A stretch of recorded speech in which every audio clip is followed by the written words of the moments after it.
가만히 있을지니라. 아멘.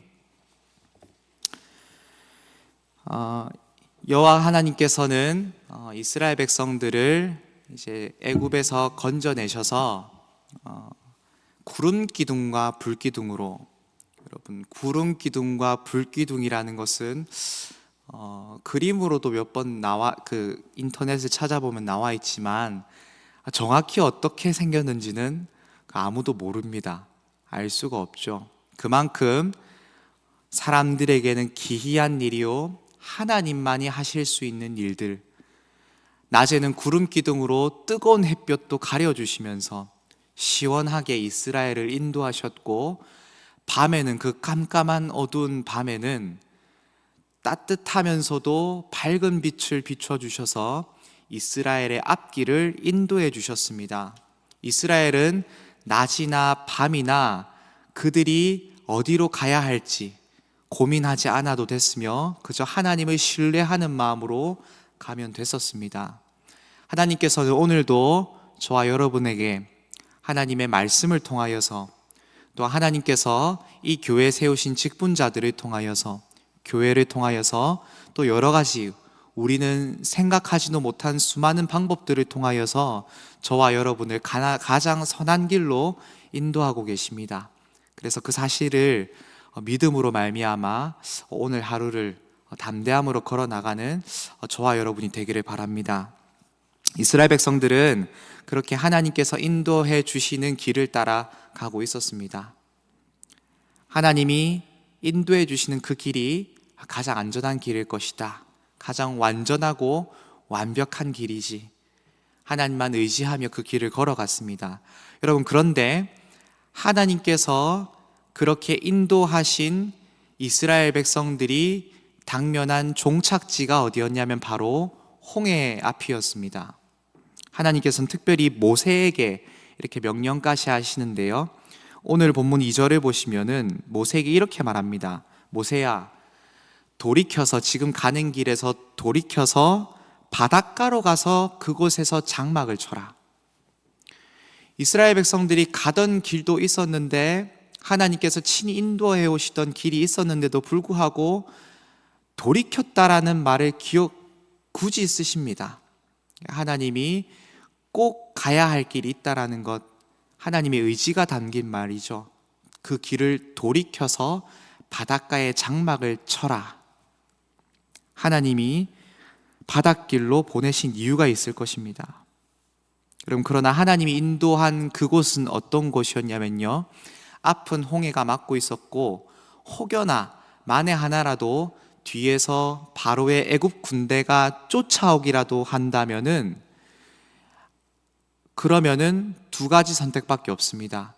애굽의 칼에 맞아 죽든, 아니면은 바다에 뛰어 죽든, 아니면 수영을 해서든 넘어가야 하는 진퇴양난의 길이었습니다. 장소였습니다. 무엇을 선택하든지 가장 끔찍한 결과를 내놓는 장소가 바로 홍해길이었고, 하나님이 인도해 오셨던 길입니다. 성도 여러분, 하나님께서 인도해 가시는 그 길을 여러분들은 신뢰하십니까? 하나님이 나를 가장 안전한 길로, 하나님이 나의 참된 선한 목자가 되셔서 나를 푸른 풀밭과 쉴만한 물가로 인도하실 것이라는 하나님께 대한 강한 확신이 있으십니까? 그러나 하나님이 인도해 오셨던 길이 여러분 다른 길이 아니라 광야길이고, 홍해가 가로막는 길이고, 앞과 뒤로 여러분 적들이 우겨싸는 길이면 여러분 어떻게 하시겠습니까? 아니나 다를까, 여러분 누그러졌던 바로의 마음이 이스라엘 백성들이 함정에 빠졌다는 소식을 듣자마자 다시 눈이 번뜩 뜨입니다. 야, 내가 그 아까운 노동력들을 왜 포기했을까? 야, 이것은 나에게 주어진 애굽 신의 기회일지도 모르겠다. 그래가지고 그들이 갇혔구나, 도가 되든 쥐다라고 해서 당장에 애굽의 가장 위대했던 전차 마병전차까지 이끌고 그렇게 이스라엘 민족들을 잡으러 추격하여 갔습니다. 이스라엘 백성들이 이제 저 멀리에서 애굽이 온다는 소식을 듣고 이제 눈으로도 보이는 것 같으니까 큰일 났습니다. 앞은 홍해길로 막혔고 뒤에는 애굽 군대가 뒤쫓아오는 이 길. 그래서 이스라엘 백성들은 여호와 하나님께 부르짖었다라고 되어 있는데 이 부르짖음이 어떤 부르짖음이었겠습니까? 하나님 도와주십시오였겠습니까? 뭐 잘은 모르겠지만 뒤에 가보면 모세를 향하여서는 욕을 합니다. 왜 나를 애굽에서 가만히 내버려 두지?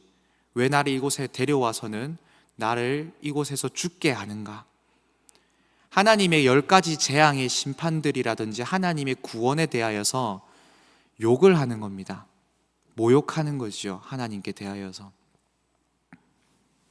하나님의 구원 그따위 바라지도 않는다. 왜 하나님 내 인생에 개입하시고 간섭하셔서, 왜 하나님 우리의 주인이라고 스스로 우리에 대한 주도권을, 주권을 주장하셔서 우리로 하여금 낭패를 보게 만드는가? 하나님께 대한 온갖 원망을 지금 모세에게 쏟아놓고 있습니다. 성도 여러분, 우리의 입술 속에 때로는 하나님께 대한 원망의 말이 나오는 그런 순간들이 찾아올지라도 하나님의 선하심을 우리는 잊지 않았으면 좋겠습니다. 모세는 말합니다.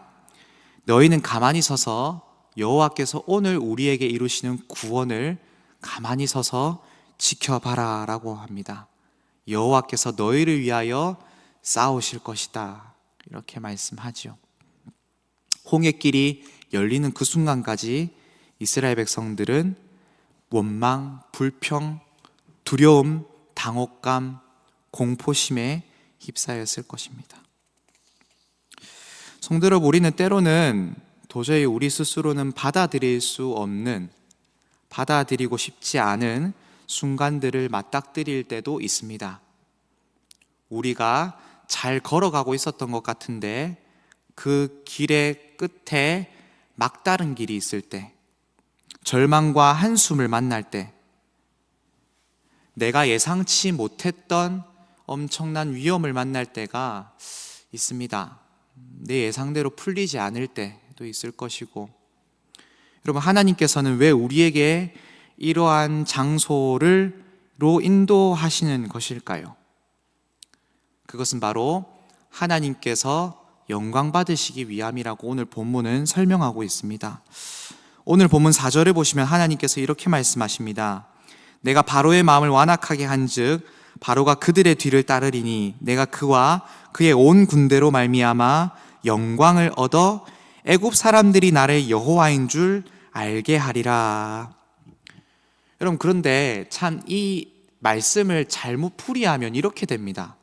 하나님께서 애굽 사람으로 하여금 내가 영광 받기 위해서, 애굽 사람들이 내가 여호와인 줄 알게 하리라라고 하기 위해서 하나님이 이스라엘 백성들을 그 난처한 상황으로 몰고 가셨다는 겁니다.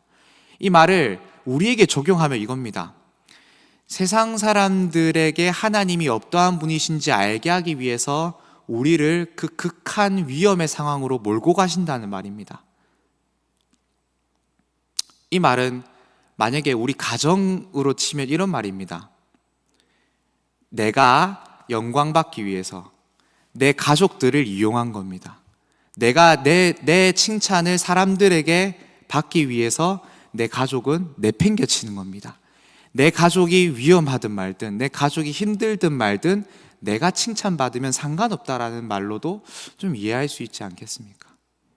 그러나 우리가 하나님의 영광을 오해하면 안 되는 것은, 하나님은 언제나 하나님의 백성들에게 영광 받는 것이 가장 먼저 전제된 일입니다.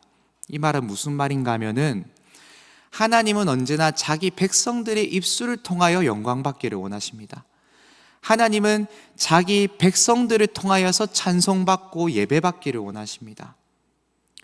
이 말은 무엇이냐면요, 하나님께서는 이스라엘 백성들, 너희의 입술에 찬송과 나를 향한 사랑의 고백이 튀어나올 수 있도록 내가 만들고야 말겠다라는 뜻입니다.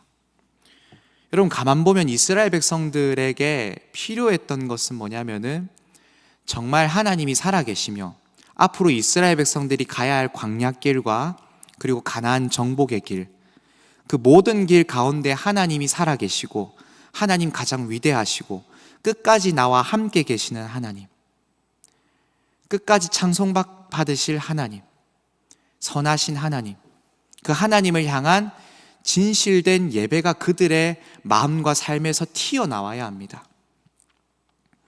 하나님은 자기 백성이 자기에게 영광 올려드리기를 가장 원하시는 분이십니다.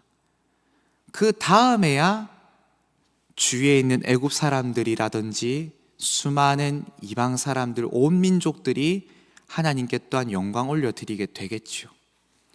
집안 구석이 제대로 돌아가지 않는데 집 밖에가 잘 되면 뭐 하겠습니까?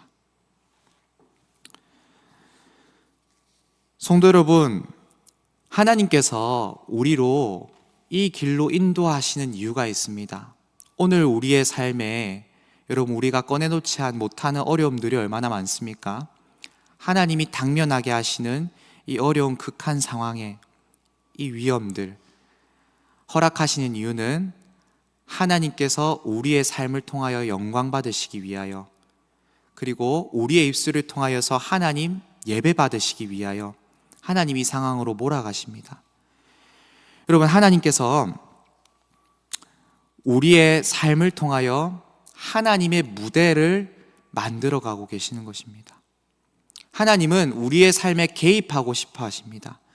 우리의 삶을 통하여 하나님 자신이 어떠한 분이신지를 드러내고 싶어 하십니다. 왜냐고요?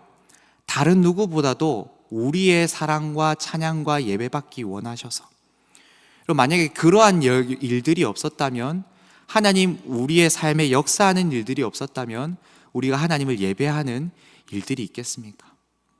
하나님은 우리의 삶을 통해 예배받고 영광 받으시기 위하여서 하나님 친히 역사하실 그 무대를 친히 우리의 삶에 만들어가고 계시는 것입니다.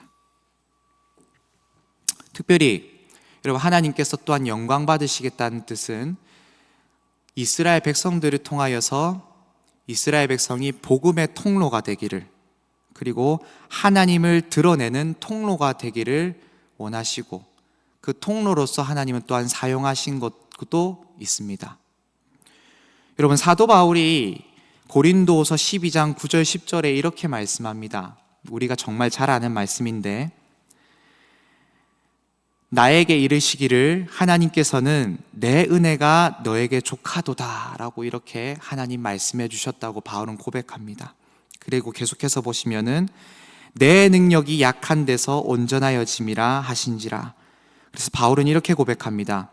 그러므로 도리어 크게 기뻐함으로 나의 여러 약한 것들에 대하여 내가 자랑하리니 이는 그리스도의 능력이 내게 머물게 하려 함이라. 그러므로 내가 그리스도를 위하여 약한 것들과 능욕과 궁핍과 박해와 곤고를 기뻐하노니 이는 내가 약한 그때에 강함이라. 여러분, 사도 바울이 이러한 고백을 하는 정황은 어떤 것이냐면요, 바울 자신의 삶이 언제나 복음의 통로로 쓰여졌기 때문에 이러한 고백을 하는 것입니다. 야, 내가 약했는데 이러한 그때에 그리스도의 능력이 항상 나타나더라. 나의 연약함과 때로는 나의 죄악들 속에, 내게 해결되지 않는 이 여러 가지 연약한 문제들 속에서 언제나 예수 그리스도께서 해답이 되어주시고 능력이 되어주셔서 복음의 놀라운 역사가 나의 연약함을 통해서 드러나게 되더라. 나를 통해 교회가 세워지게 되고, 나를 통해 이방인들이 주님께로 돌아오는 놀라운 역사가 일어나게 되고, 나의 약함들이, 내가 받았던 수많은 고난들이 주님께 영광이 되어서 복음의 통로가 되어서 복음의 도구가 되어서 그렇게 쓰임받고 많은 구원 얻는 자들이 주께로 돌아가게 되더라. 이렇게 지금 고백하고 있는 것입니다. 성도 여러분, 하나님께서는 더 나아가서 우리의 삶을 통해, 때론 우리가 당면한 그 고난들을 통해 내가 이전까지 겪었던 수많은 위협들과 고난과 나의 약함들을 통해 하나님은 복음의 통로로 쓰기를 원하십니다. 이전까지는 내가 이해되지 않고 풀리지 않던 숙제들이 나중에 가서는 내가 하나님께서 이 약한 한 사람을 위하여서, 이의 마음을 돌이키기 위하여서 하나님이 나를 이런 상처 입은 치유자로 살게 하셨는가? 하나님께서 나에게 수많은 시련들을 통하여서 이와 같은 자리에 앉히시고 그리하여서 나를 세상의 빛과 소금이 되게 하시려 나를 지금까지 이렇게 인도해 오셨던 것이구나. 하나님의 선하심 안에서, 그 섭리 안에서 그 모든 답을 발견하게 되는 것입니다. 이제 말씀을 맺고자 합니다. 여러분, 그 무엇보다도 하나님께서는 가장 사랑하시는 귀한 아들 예수님을 어디로 보내셨습니까? 바로 그 숱한 광야길로, 그리고 골고다 언덕으로, 그리고 십자가로 하나님께서는 그 가장 사랑하시는 아들을 인도하셨습니다. 아들을 사랑하다가 이제 미워하기로 작정하셔서 그렇게 하셨겠습니까? 아니면은 아들보다 우리를 더 사랑해서 그러셨겠습니까? 저는 그렇지 않다고 봅니다. 저는 하나님께서 하나님의 귀한 아들 예수님보다 우리를 더 사랑하셔서 아들을 그 고난과 죽음의 길로 인도하셨다고 보지 않습니다. 그 누구보다 하나님의 아들 예수 그리스도를 사랑하셨기 때문에 그 길로 인도하셨다고 봅니다. 그래서 성령에 이끌리어 예수님을 광야로 내모셔서 사탄에게 시험받게 하셨고, 아들 예수님을 너무나도 사랑하셨기 때문에 십자가로 인도하셨고, 왜 그러셨겠습니까? 그 길이 바로 영광의 길이었기 때문에, 그 길이 바로 부활의 길이었기 때문에, 그 길이 바로 하나님이 영광 받으시고 아들 예수 그리스도께서 영광 받으시는 길이셨기 때문에 그 길로 인도하셨습니다. 사랑하는 성도 여러분, 하나님은 오늘도 우리를 가장 사랑하시는 독생자 예수 그리스도를 사랑하시는 만큼 우리를 아들로 대우하시며 사랑하셔서 우리의 삶의 길을 인도하십니다. 그러므로 오늘 우리에게 주어진 삶을 하나님이 나를 아들로 대우하시는 삶의 길이구나, 하나님이 나를 복음의 통로로 쓰시려는 그 길로 인도하시는구나, 그렇게 기억하시면서 이스라엘 백성들이 원망하고 불평하였던 그 입술의 고백을 선택하는 것이 아니라 예수님께서 그럼에도 불구하고 주님의 길대로, 주의 뜻대로 나를 사용하여 주시옵소서라는 고백을 하면서 오늘의 길을 부단히 걸어가는 저와 여러분이 되기를 주님의 이름으로 축복합니다. 이 시간 함께 들었던 말씀을 기억하시면서 또한 각자 개인의 기도의 제목들을 붙들고 함께 기도하도록 하겠습니다.